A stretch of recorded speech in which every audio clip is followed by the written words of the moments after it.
Hello everyone, चलिए start करते हैं। ये जो हमारा कोर्स है वो 600 एमसीक्यू इस कोर्स में टोटल हम लोग पढ़ेंगे। 600 एमसीक्यू। और ये जो एमसीक्यू है ये पर्टिकुलरली डिजाइन किया गया है बोर्ड एग्जाम के लिए। बोर्ड एग्जाम में जो 1 मार्कर के 20 क्वेश्चन आते हैं उसके लिए डिजाइन किया गया है। बट हाँ, आपका ये कोर्स जो है वो नीट और जेई मेन दोनों के लिए बेनिफिशियल होगा। ऐसा इसलिए क्योंकि नीट में आपको पता है 70 to 80% क्वेश्चन जो हैं वो एनसीईआरटी बेस्ड आते हैं और जेई मेन में अराउंड 60 to 70% क्वेश्चन जो है वो एनसीईआरटी बेस्ड आते हैं। तो ये दोनों में मतलब जो आपके ईजी वाले क्वेश्चन होते हैं और मीडियम में भी लोअर मीडियम लेवल के होते हैं वहां पे भी ये बेनिफिशियल होगा। और पर्टिकुलरली बोर्ड एग्जाम के 1 मार्कर के 20 क्वेश्चन जो हैं वो लगभग 100% ये कवर करेगा कोर्स। तो 600 एमसीक्यू फ्रॉम एंटायर कोर्स, ऐसा नहीं सिर्फ इलेक्ट्रोस्टैट से, जितना कोर्स है आपका 12th का उस पूरे कोर्स को मिलाकर 600 एमसीक्यू हम लोग डिस्कस करेंगे। ठीक है, और ये आपका इलेक्ट्रोस्टैट से हम लोग स्टार्ट करते हैं। चैप्टर 1 नॉर्मल मोस्टली चैप्टर 1 है इस कोर्स में। ठीक है, कुछ पोटेंशियल क्वेश्चन आ जाएंगे, इसलिए मैंने दो पार्ट में चैप्टर 1 एंड चैप्टर 2 नहीं डिवाइड कर इलेक्ट्रोस्टैट्स 1 और इलेक्ट्रोस्टैट्स 2 डिवाइड किया है। तो चलिए आगे बढ़ते हैं। पहला क्वेश्चन है आपके लिए कि what is the when the distance between the charged particle is half, the force between them becomes। दो चार्ज पार्टिकल है, उनके बीच में अगर डिस्टेंस को हमने आधा कर दिया, रेड्यूस टू हाफ कर दिया, तो उनके बीच में फोर्स क्या होगा। समझिएगा, आपका फोर्स जो है F, फोर्स का फॉर्मूला क्या होता है। के मतलब 1/4 पाई एप्सिलॉन नॉट, जानते होगे के 1/4 पाई एप्सिलॉन नॉट, इसका वैल्यू 9 × 10⁻9 होता है। तो k Q1 Q2 by r square, ये फोर्स का फॉर्मूला होता है।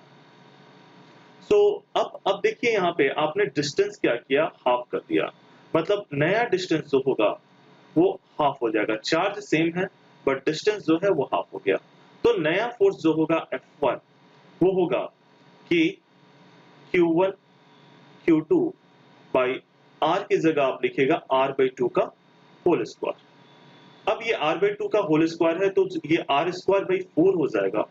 और ये जो 4 है डेनोमिनेटर का डेनोमिनेटर है R²/4, ये डेनोमिनेटर का डेनोमिनेटर है, तो ये 4 न्यूमरेटर में चला जाएगा अगले स्टेप में। तो ये हो जाएगा 4k Q1 Q2 by R²। सो आप देख सकते हो जो फोर्स है आपका पहले से 4 टाइम्स ज्यादा हो गया, यानी नया फोर्स कितना होगा, 4 टाइम्स होगा। यानी इसका आंसर क्या जाएगा, D 4 टाइम्स। आप लिख सकते हो यहाँ से, या एक और सॉल्यूशन भी मैंने डाल रखा है, यहाँ से लिख सकते हो। प्लस एक चीज और हम लोग यहाँ पे डिस्कस कर सकते हैं, जो k है मतलब 1/4 पे एप्सिलॉन नॉट, कभी कभी आपसे पूछा जाता है कि इसका डायमेंशनल फॉर्मूला बताइए। तो k का डायमेंशनल फॉर्मूला क्या होगा, यहाँ से देखिएगा k Q1 Q2 by R²। तो k का डायमेंशनल फॉर्मूला होगा F R² by Q1 Q2। अब F इज फोर्स का डायमेंशनल फॉर्मूला आपको पता है M L T-2। ऑब्वियसली बात है, यहाँ पे M1 है, L1 है, T-2 है।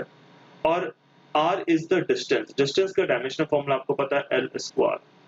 एंड देन आपका Q1 एंड Q2 और चार्ज फंडामेंटल क्वांटिटी नहीं है, करंट है, और चार्ज जो है वो करंट इनटू टाइम होता है।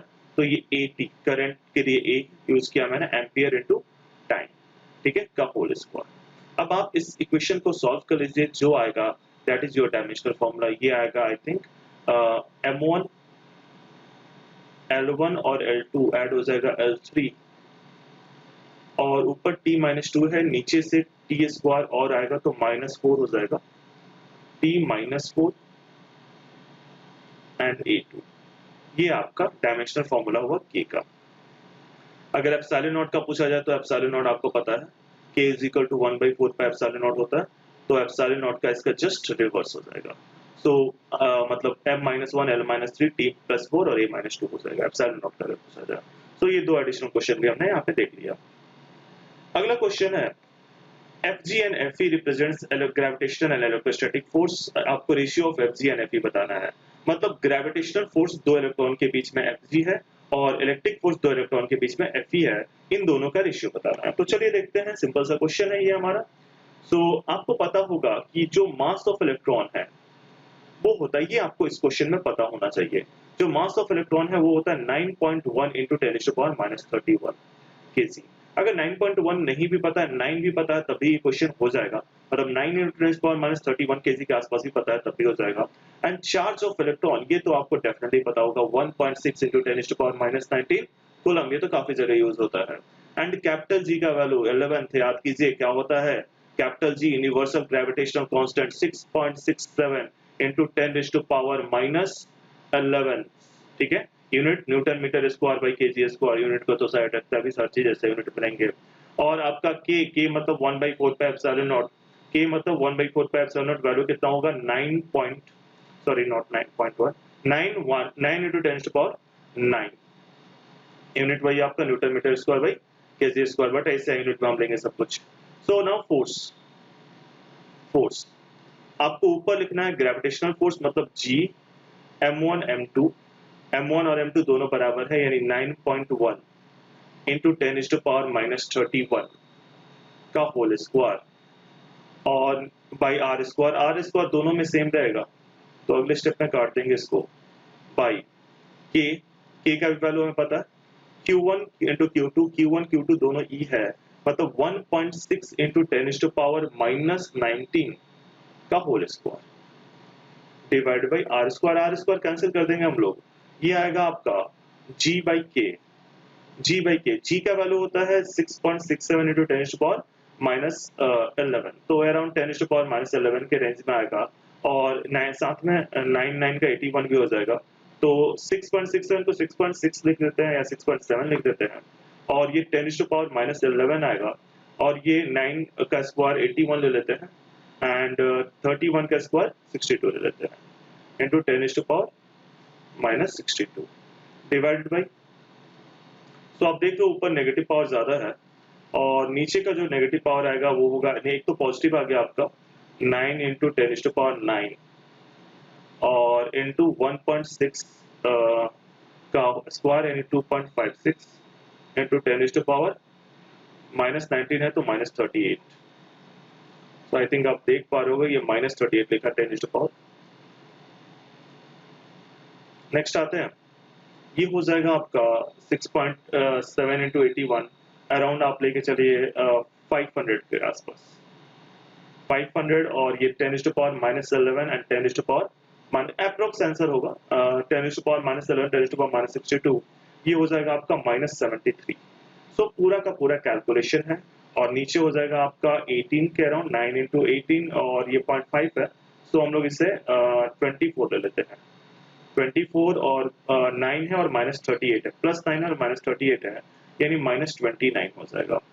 सो समथिंग अगर ये ऊपर जाता है तो नेगेटिव में पावर आएगा, 43 -43 के आसपास दिख रहा है आपको, तो -43 के अराउंड पावर होगा। देख लेते हैं कोई ऑप्शन है ऐसा, यस एक्जेक्टली माइनस। अब देखिए यहाँ पे तो बहुत सिंपल, इसे सॉल्व भी नहीं करना था, क्योंकि एक पॉजिटिव दे रखा, पॉजिटिव तो होगा नहीं, दूसरा 10⁻1 दे रखा, वो भी नहीं होगा, 1 भी नहीं होगा, माइनस में दिख रहा था 40 के अराउंड, 43 42 क्या लेते हैं, अगर ये -43 दिया होता तो पूरा कैलकुलेशन करना पड़ता, बट यहाँ पे तो -43 दे रखा है, सिंपल सा क्वेश्चन। सो आगे बढ़ते हैं, ये इसका सॉल्व कर रखा है, सेम मेथड से सॉल्व किया है। So next is the ratio of force between two small squares, air to the medium force निकालना है, एयर टू द मीडियम का फोर्स निकालना है, डायरेक्टली कांस्टेंट के दे रखा है। सो पहले लेते हैं हम लोग एयर में फोर्स का formula, F is equal to F0 लिख देते हैं एयर के लिए, F0 is equal to k Q1 Q2 by r square, ये एयर में फोर्स का फॉर्मूला हो गया, और k is the 1/4 pi epsilon naught, so better मैं यहाँ पे 1/4 पाई एप्सिलॉन नॉट लिख देता हूँ, क्योंकि एक के यहाँ पे डायरेक्टली कांस्टेंट के लिए भी यूज किया गया है, हालांकि वो स्मॉल के होता बट कंफ्यूजन कुछ ना हो, तो 1/4 pi epsilon not Q1 Q2 by r square. So दूसरा है आपका डायरेक्टली कांस्टेंट, भी स्मॉल के दिया हुआ, उसे भी मैं के ही जैसा लिखूंगा। आपको पता है डायरेक्टली कांस्टेंट जो होता है वो होता है epsilon m by epsilon not, तो एप्सिलॉन m क्या हो जाएगा, वो हो जाएगा k इंटू एप्सिलॉन नॉट। अब अगर मैं इसमें पुट करता हूँ, मतलब fm में पुट करता हूँ, तो ये हो जाएगा आपका 1/4 पाई एप्सिलॉन m मतलब k into epsilon not Q1 Q2 by r square. और अगर मैं इसे सॉल्व करता हूँ तो आप देख सकते हो ये F0 बाई k के बराबर आएगा, क्योंकि बाकी चीजें सेम है, बस एक k एक्स्ट्रा है। हमें बताना F naught by F M बताना। अगर F M by F naught बताना होता, अगर F M by F naught बताना होता तो क्लियरली ये 1:k आ रहा था, लेकिन हमें बताना F naught by F M यानी k:1। तो k:1 कौन सा ऑप्शन है इसमें? So B is the answer. आगे बढ़ते हैं, ये आपका ये बताया ए और बी दिया है इन्होंने। सो अगला क्वेश्चन है, एक चार्ज है Q, इसको दो पार्ट में ब्रेक करते हैं और कुछ डिस्टेंस पे रखते हैं, मैक्सिमम फोर्स का कंडीशन क्या होगा? ये एक इंपॉर्टेंट क्वेश्चन बन जाता है। सो देखिए, एक आपका चार्ज है Q, कैपिटल Q, इसको आपने दो पार्ट में ब्रेक किया, तो एक पार्ट को आप स्मॉल q मान लीजिए, तो दूसरा पार्ट ऑटोमेटिकली क्या हो जाएगा आपका? Capital Q minus small q, capital Q minus small q हो जाएगा। सो फोर्स इनके बीच में क्या होगा? F is equal to k q1 q2, k is 1/4 pi epsilon naught, तो k q1 मतलब small q into q minus q by r square. अब आप चाहते हो कि ये फोर्स मैक्सिमम हो, इस फोर्स को मैक्सिमाइज करना है। तो मैक्सिमाइज करने का तरीका है कि जो भी वेरिएबल, जो भी आपका जिसको भी मैक्सिमाइज करना है, उसको जो वेरिएबल है उसके फॉर्म में डिफरेंशिएट कीजिए। मैक्सिमम मिनिमम आपने पढ़ा होगा, तो यहाँ पे वेरिएबल है स्मॉल q, तो आप क्या करेंगे? स्मॉल q के फॉर्म में इसको डिफरेंशिएट करेंगे, मतलब df by dq आपको बताना है कि क्या होगा। तो df by dq को हमें 0 करना है ना? मैक्सिमम मिनिमम मैथ्स में कंडीशन है, किसी भी चीज को अगर मैक्सिमाइज करना है या मिनिमा चेक करना है, अब वो कब मैक्सिमा होगा कब मिनिमा होगा ये भी आपको पता है। डबल डेरिवेटिव अगर नेगेटिव होता है तो मैक्सिमा, पॉजिटिव होता है तो मिनिमम, बट हम उसके पीछे नहीं जाएंगे। यहाँ पे फिजिक्स में अगर मैक्सिमम पूछा हो या मिनिमा पूछा हो, तो जो क्वांटिटी हो उसके डिफरेंशिएशन को 0 के बराबर पुट कर देते हैं, और किसके साथ डिफरेंशिएशन करते हैं? जो वेरिएबल हो। तो ऑब्वियसली बात है, यहाँ पर डिस्टेंस फिक्स है, कैपिटल Q फिक्स है, वेरिएबल जो है वो स्मॉल q है। तो डिफरेंशिएट करते हैं d by dq, और ये हो जाएगा आपका k by r स्क्वायर, और स्मॉल q अगर मल्टीप्लाई होता है तो q into small q minus q square, और इसके डिफरेंशिएशन को हम लोग क्या करेंगे? 0 के बराबर, शून्य के बराबर पुट कर देंगे। तो देखिए, अब फिर से एक बार डिफरेंशिएशन चेक कर लेते हैं इसका। k by r स्क्वायर तो बाहर हो जाएगा डिफरेंशिएशन साइन से, और पता है आपका q इंटू q कांस्टेंट है, और स्मॉल q का डिफरेंशिएशन 1 होगा यानी q हो जाएगा, और q स्क्वायर का डिफरेंशिएशन जो होगा आपका d by dq q square, तो 2q 2 माइनस 1 है ना, मतलब 2q 2 माइनस 1 यानी 1 ही होगा ऊपर, इज इक्वल टू 0, यानी q minus 2q is equal to 0, यानी आपको दिख रहा होगा कि 2q क्या हो गया? q, यानी q is the small q is the capital Q by 2। तो हाफ हाफ पार्ट में हम लोग डिवाइड करेंगे तो फोर्स हमारा मैक्सिमम होगा। हाफ पार्ट वाला कोई ऑप्शन था q/2 या d इज द आंसर। सो ये आपको यहाँ पे सॉल्व करके दिखाया हुआ है। नेक्स्ट बात करते हैं, तीन चार्जेस है 4q, capital Q and small q, straight line में रखा हुआ है, पोजीशन भी दिया हुआ है, resultant force on small q 0 होगा। कब 0 होगा? कैपिटल Q का क्या वैल्यू होगा? सो क्वेश्चन के हिसाब से कहाँ कहाँ पे रखा हुआ है? 0 पे रखा हुआ है, L/2 पे रखा हुआ है, और L पे रखा हुआ है। तो पहले तो मैं कोऑर्डिनेट एक्सिस बनाता हूँ, ठीक है, एंड क्या कलर पेन का चेंज हो जाएगा? हाँ चलिए, कोई बात नहीं, सेम कलर यूज करते हैं। सो यहाँ पे Q है, स्मॉल q है, एंड यहाँ पे 4q है, और यहाँ पे एक मिनट, सॉरी शायद मैंने वैल्यूज गलत लिख दिया, क्वेश्चन देख लेते हैं एक बार। 4q q and q, so this is 4q, this is 4q, this is just q and this is q। आपको बताना है किसके फोर्स 0 करना है? कैपिटल Q के साथ 0 करना है, बिल्कुल। तो कैपिटल Q पे फोर्स 0 कब होगा, है ना? स्मॉल q पे 0 कब होगा? स्मॉल q पे 0 कब होगा? जब कैपिटल Q का क्या वैल्यू होगा। सो इस पे हमें फोर्स 0 करना है। ये डिस्टेंस हमारा L/2 दे रखा है, एंड ये डिस्टेंस हमारा L दे रखा है। तो फिलहाल तो दोनों का पॉजिटिव मानते हैं, ऑब्वियस सी बात है, एक नेगेटिव होगा तभी 0 होगा। तो 4q की वजह से स्मॉल q पे फोर्स कितना लगेगा? k small q into 4q divided by L square. Plus capital Q की वजह से क्या लगेगा k capital Q into small q divide by L by 2 का whole square is equal to 0। इसे सॉल्व करते हैं, दिस इम्प्लाइज यहीं पे सॉल्व करते हैं, दिस इम्प्लाइज इसमें से जो कांस्टेंट है वो बाहर कर लेते हैं, दोनों में जो कॉमन होगा तो आप देख सकते हो। पहले एक स्टेप और ले लेते हैं, 4 के क्यू स्क्वायर या Q into Q by L square plus 4, ये एल स्क्वायर का 4 जो है ऊपर चला जाएगा, के Q Q by L square. तो इसमें से जो कॉमन होगा वो कॉमन लेते हैं, दैट इज 4 के Q small Q by L square, ये कॉमन है यहाँ पे, इज इक्वल टू 0 भी है बिल्कुल, और इनटू ये स्मॉल क्यू हो गया और ये प्लस क्यू हो गया इज इक्वल टू 0, यानी capital Q is equal to minus q के बराबर होगा, क्योंकि ऐसा तभी होगा जब ये पोर्शन आपका 0 होगा, क्योंकि ये तो 0 नहीं हो सकता। So capital Q is equal to minus q, क्या ऑप्शन दे रखा है, ए दे रखा है, so A should be answer.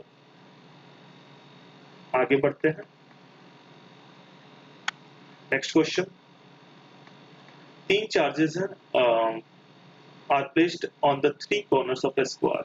If the force between Q1 and Q2 is F12 and 3 equal charges, okay, and that of Q1 and Q3 is F3, then the magnitude of F12 by F3. So देखते हैं, बनाते हैं इसको। तीनों equal charges है, Q1 Q2 नाम दिया है बट तीनों इक्वल चार्जेस हैं।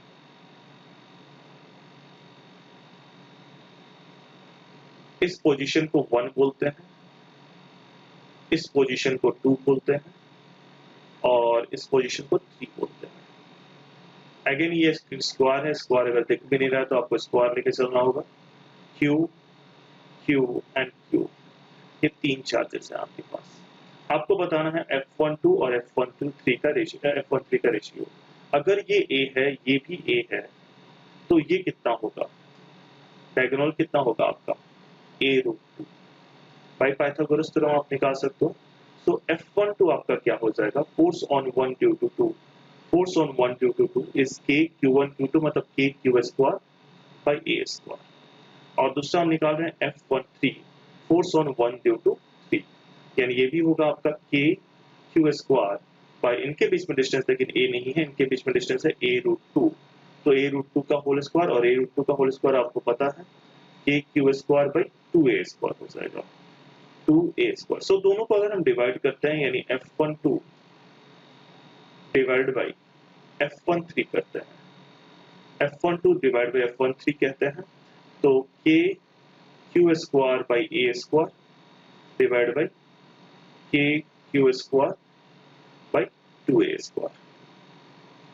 तो ये 2 ऊपर चला जाएगा, बाकी सारे चीज कैंसिल होंगे, 2:1, 2:1 कोई ऑप्शन है 2:1, so 2:1 मतलब सिर्फ 2 लिखा हुआ है, B is the answer, B is the answer।